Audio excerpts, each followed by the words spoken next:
चंद्रशेखर आजाद रावण ने हाल में एक इंटरव्यू में कहा है कि अगर बहन मायावती हमसे हाथ मिलाती है, आशीर्वाद देती है, तो हम लोग साथ में समाज को मजबूत करेंगे। क्या ऐसा कुछ होने जा रहा है? कि आप बहन जी ने कहा कि अब आकाश आनंद होंगे जो अगला सब चीज़ देखेंगे बीएसपी में, उस पर लेकर कई लोग जो है आपत्ति जता रहे हैं कि काशीराम ने कहा था कि पीढ़ी दर पीढ़ी ये पार्टी नहीं चलेगी, कि लूटने वाले जाएंगे और मेहनत करने वाले आएंगे।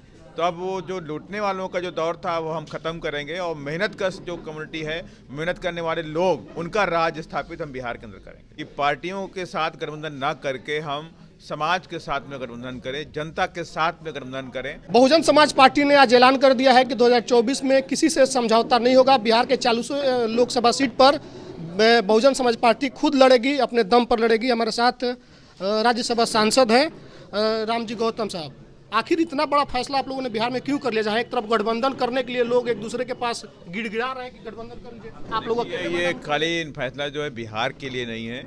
आदरणीय बहन जी ने फैसला पूरे देश के लिए लिया है कि चूँकि बहुजन समाज पार्टी एक राष्ट्रीय पार्टी है और बहुजन समाज पार्टी हर प्रदेश के अंदर अपने प्रत्याशी उतारती है, तो नॉट फॉर ओनली बिहार, ये पूरे देश के लिए फैसला है। इंक्लूडिंग इवन उत्तर प्रदेश में भी हम अकेले चलेंगे। और हमारा जो मेन मकसद ये है कि पार्टियों के साथ गठबंधन ना करके हम समाज के साथ में गठबंधन करें, जनता के साथ में गठबंधन करें। और चूँकि अभी हम लोग जननायक पी ठाकुर जी की बात कर रहे हैं, तो उनका कहना था कि लूटने वाले जाएंगे और मेहनत करने वाले आएंगे। तो अब वो जो लूटने वालों का जो दौर था वो हम ख़त्म करेंगे और मेहनत कश जो कम्युनिटी है, मेहनत करने वाले लोग, उनका राज स्थापित हम बिहार के अंदर करेंगे। अच्छा, जो विपक्षी पार्टी है देश के अंदर में, बड़ी पार्टी है, कई अलग अलग मौके पर उसने आपके पार्टी को कहा कि आपकी राजनीति जो है बीजेपी को फायदा पहुंचा रही है, बहुजन समाज को नुकसान हो रहा है राजनीति से। देखिए, ये इस तरह के आरोप तो लगते रहते हैं राजनीति में। पहले जब हम कांग्रेस को सपोर्ट कर रहे थे 2014 से पहले, तो अब ये बीजेपी वाले कहते थे कि हम भाई कांग्रेस की भी टीम है। अब हम कांग्रेस को इनके साथ में नहीं जा रहे, न किसी इनके साथ में जा रहे हैं, तब कांग्रेस वाले परेशान हैं। तो ये आरोप प्रत्यारोप तो दूसरी पार्टियां किसी पार्टी को ऊपर लगाती रहती है, क्योंकि बहुजन समाज पार्टी इस देश के अंदर वंचित समाज के लोगों के लिए राजनीति करती है, दबे कुछ लोगों के लिए, उनके हक अधिकार के लिए लड़ाई लड़ती है। तो जाहिर सी बात है, जो ऐसे धन्ना सेठों वाली जो पार्टियाँ हैं, उनके पेटों में दर्द होता है।